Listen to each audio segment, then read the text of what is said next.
اگر تم زندگی میں کچھ کر کے دکھانا چاہتے ہو، تمہارے کچھ خواب ہے جو تم پورا کرنا چاہتے ہو، تمہارا بھی نام ہو، تمہاری ایک الگ پہچان ہو، تو اپنی زندگی کے 3 اصول بنا لو۔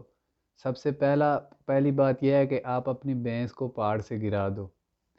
ایک بوڑھا عقلمند آدمی کہیں سفر پہ نکلا ہوا تھا، رات ہونے کو آئی، اسے رات گزارنے کے لیے کوئی ٹھکانہ چاہیے تھا۔ اس کو ایک بھلا آدمی ملا اور اس نے اسے گھر آنے کی دعوت دی۔ چلتے چلتے وہ ایک کھیت سے گزرے۔ کھیت سے گزرتے ہوئے بوڑھے آدمی کے ذہن میں خیال آیا کہ کھیت کا مالک کھیت پر کچھ خاص توجہ نہیں دے رہا۔ اس کھیت کے درمیان ہی اس بھلے آدمی کا گھر بنا ہوا تھا۔ اس آدمی کے گھر سے اس کی غربت ظاہر ہو رہی تھی۔ بوڑھے آدمی نے پوچھا، میں دیکھ رہا ہوں آپ کا کھیت بہت بڑا ہے لیکن آپ نے اس میں کوئی فصل نہیں اگائی، تو آپ گزارا کیسے کرتے ہو؟ بھلے آدمی نے جواب دیا کہ ہمارے پاس ایک بھینس ہے، وہ بہت زیادہ دودھ دیتی ہے، کچھ ہم پی لیتے ہیں، کچھ اس کا دودھ بیچ کر ہم گزارا کرتے ہیں۔ یہ تھا اس بھلے آدمی کا کمفرٹ زون، جو مطلب کہ بوڑھے آدمی کو اپنے گھر پہ لے کے آیا تھا۔ رات کو کھانے کے بعد سب لوگ سو گئے۔ بوڑھا آدمی آہستہ سے اٹھا اور باہر گیا، اس کی بھینس کو کھولا اور جا کے ایک پہاڑ سے نیچے گرا دی۔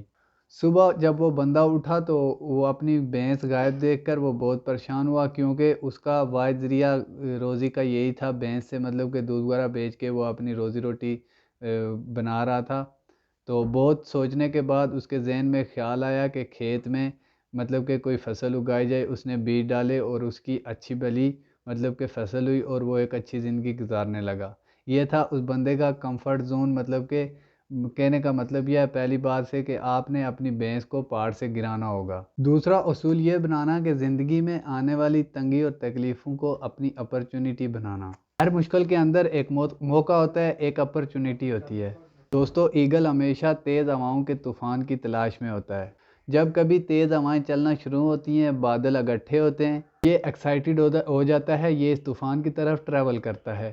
جہاں باقی پرندے اس طوفان سے ڈرتے ہیں، اپنی جان بچاتے ہیں اور اپنے گھونسلوں میں چھپ جاتے ہیں، یہ ان ہواؤں کے اندر گھس جاتا ہے اور ان طوفانی ہواؤں کا استعمال کرتا ہے اور اونچا اڑنے کے لیے اور بلندیوں میں جانے کے لیے۔ دوستو، ایگل ہمیں سکھاتا ہے تمہیں آنے والے پتھروں سے ٹکرا کر گرنے کے بجائے ان کے اوپر چڑھ کر اور بلند ہوتے جائیں۔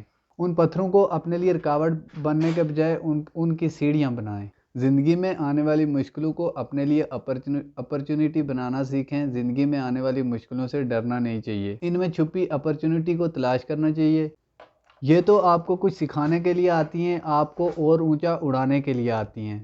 اور دوستو، کامیاب انسان وہی ہے جو مصیبت آنے سے پہلے اس کا بندوبست کرنا سیکھے، جو طوفان آنے سے پہلے ہی بندوبست کر کے رکھے، بارش آنے سے پہلے ہی چھتری خرید کے رکھے۔ اکثر لوگ کسی مشکل کے بارے میں تب سوچتے ہیں جب وہ سر پر آ جاتی ہے، تب وہ بھاگ دوڑ شروع کرتے ہیں، لیکن جب تک بہت دیر ہو چکی ہوتی ہے۔ کسی کسان کو اپنے لیے ایک کام کرنے کے لیے ایک ہیلپر چاہیے تھا۔ ایک دن ایک آدمی اس کے پاس آیا۔ کسان نے پوچھا، کون سا کام تمہیں کرنا آتا ہے؟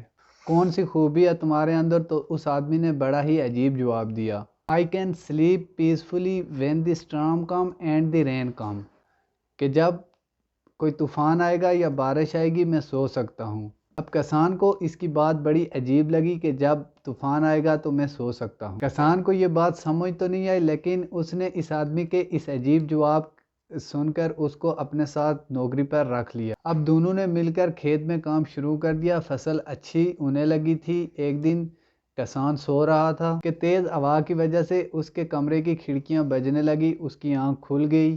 باہر بڑا شدید طوفان آیا ہوا تھا۔ کسان بھاگا اپنے ہیلپر کے کمرے کی طرف گیا کہ اس کے ساتھ مل کر اپنے مویشیوں کو، اپنی فصل کو سنبھالیں، جو اس کے ساتھ جو آدمی کام کر رہا تھا۔ وہ آدمی آرام سے سویا ہوا تھا۔ اتنا شدید طوفان آنے کی وجہ سے بھی اس آدمی کی آنکھ نہیں کھلی۔ کسان نے اسے جھنجھوڑ کر اٹھایا، اٹھو باہر طوفان آیا ہوا ہے، فصل کو سنبھالو، مویشیوں کو سنبھالو۔ تو وہ ہیلپر بولا، جاؤ جا کر آرام کے ساتھ سو جاؤ، میں نے پہلے سے ہی سارا کام کر کے رکھا ہوا ہے، سب کچھ سنبھالا ہوا ہے، سب کچھ محفوظ ہے۔ اور تیسرا اصول یہی ہے کہ مصیبت آنے سے پہلے اس کی تیاری کر کے رکھو، بارش آنے سے پہلے چھتری خرید کے رکھو۔ اور دوستو، کامیاب شخص وہی ہے جو مصیبت آنے سے پہلے بندوبست کر کے رکھتا ہے۔